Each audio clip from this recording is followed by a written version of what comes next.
સમાચાર દાહોદથી પ્રાપ્ત થઈ રહ્યા છે। દાહોદ જિલ્લામાં નકલી કચેરી કૌભાંડમાં પોલીસે વધુ 5 જેટલા કર્મચારીઓની ધરપકડ કરી છે।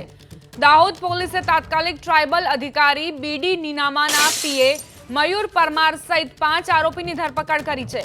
ધરપકડ કરાયેલા આરોપીમાં ટ્રાયબલ કચેરીના assistant project manager Pukhraj Roz, computer operator Pradeep Mori, Dahod આદિજાતિ વિકાસ કચેરીના મદદનીશ કમિશનર ગિરીશ પટેલ, લુણાવાડા પ્રાયોજના કચેરીના આસિસ્ટન્ટ પ્રોજેક્ટ મેનેજર સતીશ પટેલની પોલીસે ધરપકડ કરી છે। અત્યાર સુધીમાં નકલી કચેરી કૌભાંડમાં 11થી વધુ આરોપીઓની ધરપકડ કરવામાં આવી છે। સંદીપ રાજપૂત સહિતની ટોળકીએ 6 નકલી કચેરી બનાવવાને લઈને 18.59 કરોડની ગ્રાન્ટ મેળવીને કૌભાંડ આચર્યું હોવાનો ખુલાસો થયો છે। અમારા સંવાદદાતા મનીષ જૈન જોડાઈ ગયા છે વધુ જાણકારી સાથે। મનીષ, કૌભાંડમાં વધુ 5 આરોપીની ધરપકડ, શું જાણકારી?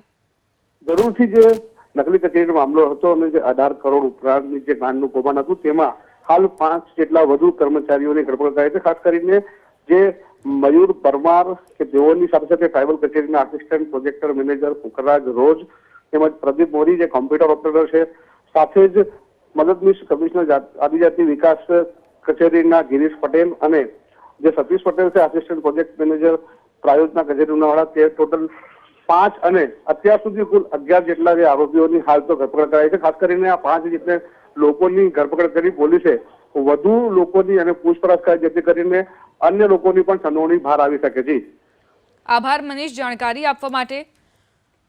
તો અન્ય લોકો સુધી પણ પોલીસ પહોંચશે। આ જે 5 આરોપીઓ છે તેમની ધરપકડ કરવામાં આવી છે। તત્કાલીન ટ્રાયબલ અધિકારીના પીએ મયુર પરમાર સહિત 5 ઝડપાયા છે, જેમાં ટ્રાયબલ કચેરીના આસિસ્ટન્ટ પ્રોજેક્ટ મેનેજર પુખરાજ રોઝની પણ ધરપકડ કરાઈ છે। આ સિવાય કમ્પ્યુટર ઓપરેટર પ્રદીપ મોરી, આદિજાતિ વિકાસ કચેરીના મદદનીશ કમિશનર ગિરીશ પટેલ, લુણાવાડા પ્રાયોજના કચેરીના assistant project manager Manish Satish પટેલની પણ ધરપકડ કરાઈ છે।